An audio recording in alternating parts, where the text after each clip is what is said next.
On the 22nd of June, 2025, the Department for Work and Pensions issued a formal update that's left many older adults across the UK both surprised and, frankly, frustrated. The update concerns the winter fuel payment specifically, the additional £300 cost of living payment that was expected by millions this winter. For those already juggling tight budgets, rising energy prices, and the constant squeeze of inflation, this was meant to be a small but crucial financial cushion. But now, we've learned that 3 specific groups will be excluded from receiving this year's payment, and for some, it's not just inconvenient, it feels like a betrayal. If you or someone you know relies on fixed income, state pension, or energy support during the colder months, what you're about to hear matters deeply. First, let's be absolutely clear. This £300 supplement is part of the government's broader cost of living package, aimed at helping pensioners cover heating costs during the 2025-2026 winter. It is typically paid automatically alongside the standard winter fuel payment, which ranges between £200 and £500, depending on your age and circumstances. But this year, the rules have shifted.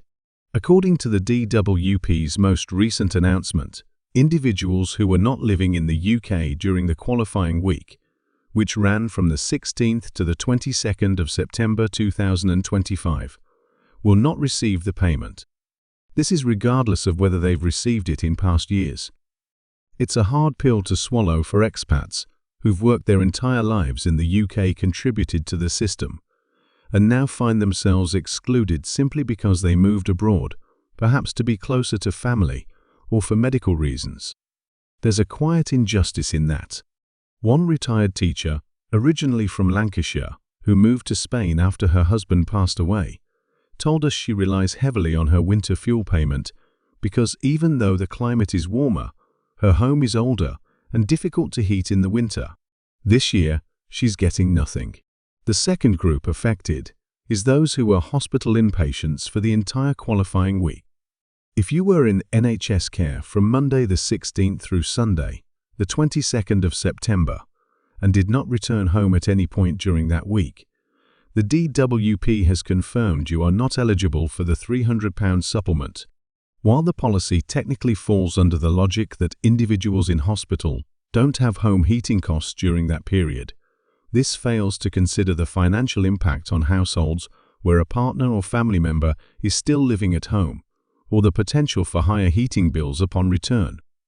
One 74-year-old man from Sheffield, who was admitted for heart surgery during that exact week, said he was stunned to find out he wouldn't be receiving the payment even though his wife stayed at home and still had to heat the house, pay bills, and manage on a tight pension. It's not just a bureaucratic oversight, it's a policy choice that has real-world consequences. The third group, excluded from the payment, is those who are in receipt of certain benefits that already include heating cost support, particularly for individuals under the state pension age. This includes people who receive income-related employment and support allowance, or ESA, as well as universal credit in some cases. The rationale, according to the government, is that these individuals are already receiving targeted assistance through other schemes. But in reality, many in this group say the support doesn't stretch far enough. For example, someone aged 62 on ESA may still be struggling to keep their home warm, particularly if they live alone or in poorly insulated housing. Excluding them from the additional winter payment effectively assumes their financial needs are fully met, when we know for many, that's just not the case. The result is a growing sense among vulnerable groups that support is being narrowed, not widened, just when the cost of living crisis shows no signs of truly letting up. This year's energy forecasts are not promising either. While wholesale prices have stabilized somewhat compared to the height of the energy crisis in 2022, the average dual-fuel household bill is still expected to hover around £1,800 for the year. That might seem manageable on paper, but for many retirees living on a basic state pension, currently worth just over £10,600 annually. It's a heavy burden. Add in food prices, council tax, and prescription costs, and there's little left. The £300 payment wasn't a luxury. It was a lifeline. And now, for these three groups, that lifeline has been cut. The DWP has maintained that the exclusions are consistent with existing legislation, and that the overall intent is to direct support to those deemed most in need. But that argument rings hollow for those caught on the margins.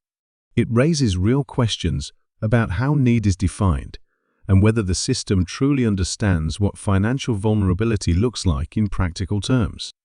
Is a pensioner in hospital for 7 days any less in need than someone at home? Is someone who moved abroad after decades of paying national insurance contributions suddenly no longer deserving of help? These are not abstract questions.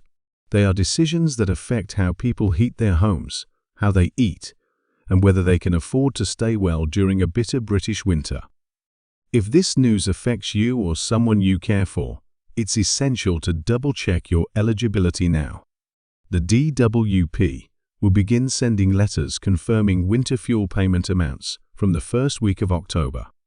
If you don't receive a letter by the end of that month, you should contact the Winter Fuel Payment Center directly.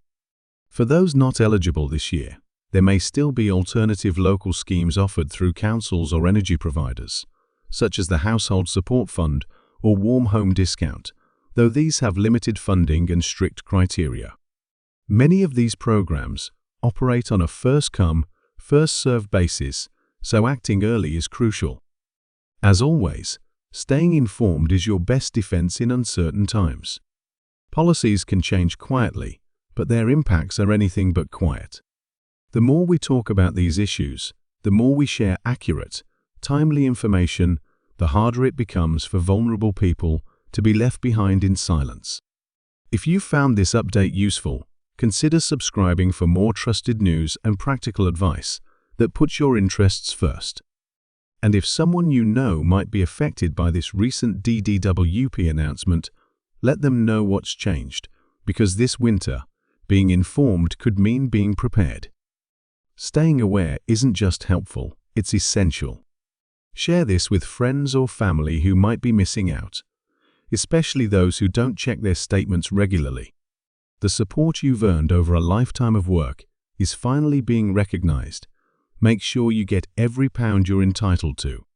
Because in times like these, knowing what's yours can make all the difference.